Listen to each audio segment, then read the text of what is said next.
Contoh, bapak ibu ingin soleh, pilihannya amalan apa yang ingin dipilih oleh anda? Dibentangkan oleh Quran. Mau jadi ahli puasa? Boleh. Ahli tahajud? Boleh.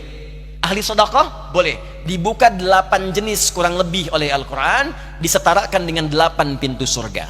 Jadi surga akan dimasuki oleh orang-orang soleh dengan beragam amalan-amalan yang dikerjakan saat di dunia. Baik, karena itu amalnya disebut amal soleh. Buka Quran surah kedua Al-Baqarah ayat ke-25, paling kanan sebelah atas di mushaf. Ini kalimat surga pertama disebutkan dalam Al-Quran. وَبَشِّرِ الَّذِينَ آمَنُوا وَعَمِلُوا الصَّالِحَاتِ أَنَّ لَهُمْ جَنَّاتٍ تَجْرِي مِنْ تَحْتِهَا الْأَنْهَارُ. Berikan kabar gembira pada orang beriman yang telah mengoleksi amal-amal soleh. Dia diberikan kabar gembira, aku siapkan beragam jenis surga untuknya. Anda tanya, ya Allah, amal apa yang harus aku kerjakan sehingga aku bisa mendapatkan surga itu? Dirinci oleh Quran, dibagi 4 bagian. Pertama, ada amalan yang saat anda kerjakan ke surganya bersama para nabi, semua nabi yang pernah tinggal dan bertugas di bumi. Itu ada di Quran surah keempat ayat ke-69. Ada kalimat solehnya, wa may yuti'illaha war rasula fa ulaika ma'al ladzina an'ama Allahu 'alaihim minan nabiyyin was-siddiqina wasyuhada was-shalihin. Amalannya apa? Ikuti semua sunnah nabi. Keluarkan dari bangun tidur sampai tidur lagi. Bangun tidur bagaimana cara Nabi bangunnya? Buka Abu Dawud nomor hadis 1367 misalnya. Kata Ibnu Abbas, Nabi itu duduk dulu. Karena Nabi sallallahu alaihi wasallam idza staiqadha min naumihi fajalasa wa masaha bi yadihi min athari naumihi faqara khawatim surah Ali Imran. Nabi kalau bangun dari tidur tidak langsung bangun, duduk dulu, menghilangkan bekas ngantuknya, baru kemudian berdoa. Jadi kalau berdoa jangan bangun langsung doa. Tidak akan sadar. Sadarkan dulu. Dan itu pun kadang butuh waktu. Bangun jam 3 mau sadar, begitu lihat jam 5 sadar dulu. Mau makan, lihat Nabi tuntun. Mau ke toilet, lihat Nabi. Makanya silahkan cek, bandingkan dengan ajaran manapun. Anda hanya akan temukan dalam Islam semua pekerjaan kita ada bimbingannya dari Nabi berupa doa. Itu bimbingan. Nah, kita keluarkan. Ada amalan soleh yang kedua, mohon izin, maaf, surganya di level yang kedua, di taman surga, langsung diberikan kenikmatannya oleh Allah. Taman surga ini indahnya, semua kenikmatan diberikan oleh Allah dan letaknya indah sekali. Itu ada di Quran surah ke-51 ayat 15 sampai 23. Apa amalannya? Kata Allah, rajin tahajud. Saya bacakan ayatnya. Innal muttaqina fi jannatin wa uyun. Ada orang soleh yang takwa yang akan tinggal di taman surga. Apa amalannya? Akhidhina ma atahum rabbuhum innahum kanu qabla dzalika muhsinin. Mereka akan mendapatkan semua langsung dari Allah pemberian surganya. Jadi kalau yang di bawah itu yang melayani wildanun mukhalladun. Ya, ada yang pengen minum, datang tiba-tiba. Kalau laki-laki datang bidadari surga. Cantiknya tak terlukiskan. Mala ainan ra'at wala udhun sami'at wala khatara ala qalbi bashar. Lihat istri sendiri nggak akan sebanding dengan itu. Ya, beda jauh. Seperti mutiara. Ya, seperti berlian, nampak indah. Dibawakan gelas-gelas, masya Allah, bi akwabi wa abarika wa ka'sin min ma'in. Gelasnya terbuat dari emas mutiara yang berkilauan. Kalau ibu perempuan dilayani pangeran-pangeran surga, indah. Tapi, silakan. Jadi kita kemana itu nanti? Insya Allah nanti kita pilih di belakang, nanti ada. Oh, iya, siap. Akan terlihat. Siap. Baik. Tapi di taman surga yang berikan langsung Allah. Indah. Dan sebelum masuk ke sini, dia diperkenankan melihat Allah tanpa hijab. Quran surah ke-75 ayat 22 sampai 23. Wujuhu yawma idzin nadhirah. Ada orang yang wajahnya berbinar, gembira luar biasa. Bukan karena masuk surganya. Ila rabbiha nadhirah. Karena ia bisa menatap Allah yang dirindukannya yang tak pernah nampak. Anda berpisah dengan putra Anda 20 tahun. Dia katakan saya mau datang. Di bandara landing pesawat jam 7. Ibu akan datang jam berapa? Bahkan ada yang menginap untuk menyambutnya. Dan suasananya luar biasa. Sekarang kita diberikan nikmat, kebutuhan, kesehatan, kenikmatan oleh zat yang tak pernah nampak di bumi. Kita merindukannya. Dan tiba-tiba berjumpa, bagaimana kerinduan kita terbuncah saat itu. Saya ingat almarhum Kiai Haji Arifin Ilham, guru sahabat kita, Saya menengok beliau di rumah sakit sebelum wafat. Ustaz Hadi, abang sedang nunggu deh. Ya bang, liqa'ullah, mau ketemu Allah, mau ketemu Allah. Makanya pas mau wafat itu dituliskan kan oleh beliau, liqa'ullah, dan dipersiapkan. Tidak ada kerinduan tertinggi ketika berjumpa dengan Allah dan Rasulullah SAW. Taman surga. Kalau anda inginkan itu, apa amalannya? Dia orang muhsin kata Allah.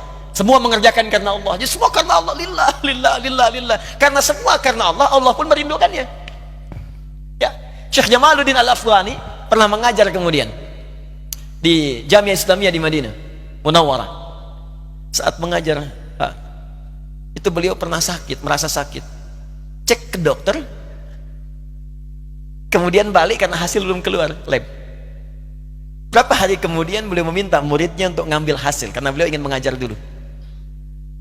Begitu ngambil hasil, menangis muridnya di luar. Kenapa? Katanya, ayo masuk sini.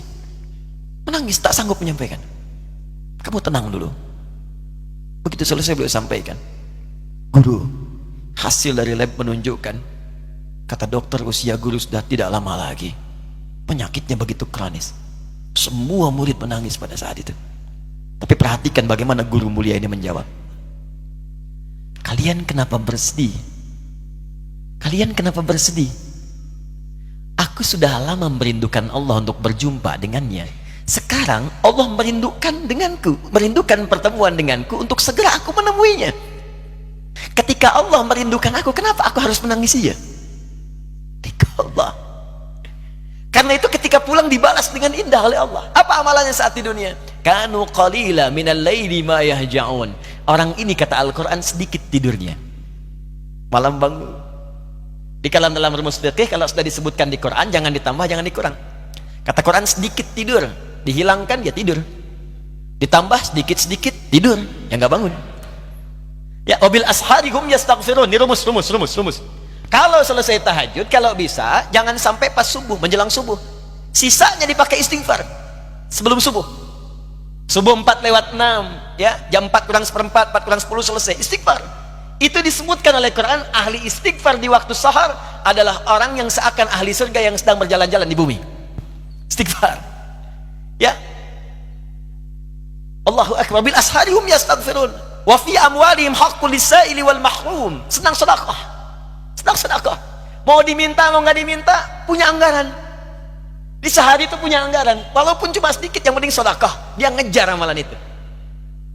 Ya, apapun itu, mau wakaf, mau infak, mau macam-macam. Saya senang nih, biasanya di Darut Tauhid selalu ada itu kesempatan begitu. Tawaran tuh untuk masjid kah, untuk wakaf pesantren kah, dikejar. Jadi dia tuh punya anggaran untuk pulang. Nah, itu yang kedua. Yang ketiga, level orang soleh yang ditempatkan di surga, rumahnya seluas langit dan bumi. Wah, itu silahkanlah, mau maraton, mau kopdol, mau sepedaan, mau nggak nyampe tuh, ya. Sepeda. Emang ada sepedaan di surga? Bahkan bukan cuma sepeda. Aa merindukan apapun baru kepikir langsung ada. Kuda? Bisa. Bisa. Saya ke Darut Tauhid misalnya diajak oleh Aa, misal melihat kuda. Belum sempat naik, tiba-tiba jalan mau ceramah meninggal. Bisa. Begitu wafat, Allah berikan kemudian anugerah surga. Ini level yang paling rendah, yang keempat. Misal saja, misal.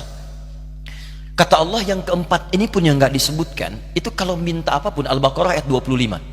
Ya, kullama ruziqu minha min thamarat rizqan qalu hadzal ladzi ruziqna min qablu wa utubihi mutasyabiha. Tiba-tiba begitu masuk surga yang ini, ingat kepikiran pertama kali begitu wafat, kan belum naik kuda. Masuk ke sini ingat, ya Allah, kuda kim celing. Wa utubihi mutasyabiha, diberikan persis seperti yang terfikirkan di benaknya.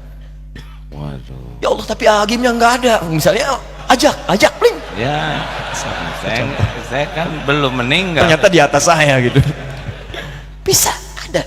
Jadi ada level yang seluas langit dan bumi. Amalannya apa? Di Ali Imran ayat 133 sampai 134. Paling kanan sebelah atas di mushaf. Itu dia rajin infak. Alladzina yunfiquna fis sara. Pertama istighfar dulu. Wasari'u ila maghfirati min rabbikum. Ayo cepat bergegas introspeksi diri, istighfar. Jalan ke sini istighfar, pulang dari sini jalan istighfar. Istighfar. Astagfirullah. Kan banyak salahnya. Mata berapa kali salah ayo dalam hari ini saja. Telinga berapa kali salah dengar, lisan berapa kali salah ucap. Jadi kalau merasa banyak salahnya, tutup dengan istighfar. Astagfirullah. Wa jannatin arduhas samawati wal ardu 'iddatil muttaqin. Dan aku siapkan bagi orang-orang tertentu surga seluas langit dan bumi, yaitu orang takwa dari kalangan orang soleh. Apa amalan solehnya? Alladzina yunfiquna fis sarai wad dharra. Gemar berinfak walaupun dia sedang terbatas, masih infak juga. Nggak punya pun masih merekomendasikan, coba datangi si fulan, mungkin dia bisa memberi. Wal kadhiminal ghaidha, ini yang beda, sanggup menahan amarah. Itu nggak mudah.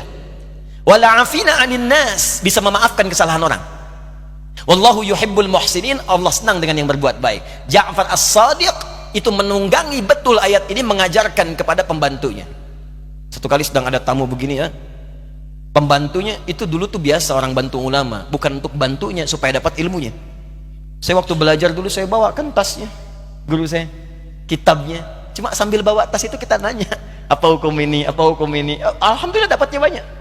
Nah ini jadi pembantunya masuk. Satu kali beliau bawa minuman, begitu sedang duduk dengan tamu, jatuh kemudian gelasnya tumpah di jubahnya, berubahlah wajahnya Ja'far itu. Sedangkan Imam Ja'far itu termasuk yang lembut, cuma wajah berubah. Pembantunya cerdas. Apa kata pembantunya? Wal kadhiminal ghaidha, dibacakan ayat tadi. Penduduk ahli surga bisa menahan amarah. Kata Ja'far, saya nggak marah. Tapi kan ada tamu, boleh jadi tamu pulang belum ngasih maaf. Diteruskan ayatnya, wal 'afina 'anin nas, juga memaafkan kesalahan orang. Apa itu angka? Saya maafkan. Cuman saking cerdasnya tahu bahwa Ja'far itu punya anggaran setiap hari untuk sedekah minimal 1000 dirham. Di kantongnya selalu ada. Hal itu belum sedekah. Diteruskan ayatnya, wallahu yuhibbul muhsinin. Kata Ja'far, sudah jangan diteruskan lagi. Ini ambil, saya bebaskan kamu sekarang dari membantu saya. Udah pintar. Nah jadi amal soleh itu banyak. Di antara amalan soleh yang terbentang, dibukalah pintu surga. Yang ahli puasa pintunya Ar-Rayyan, pintu tahajud, ada pintu sedekah.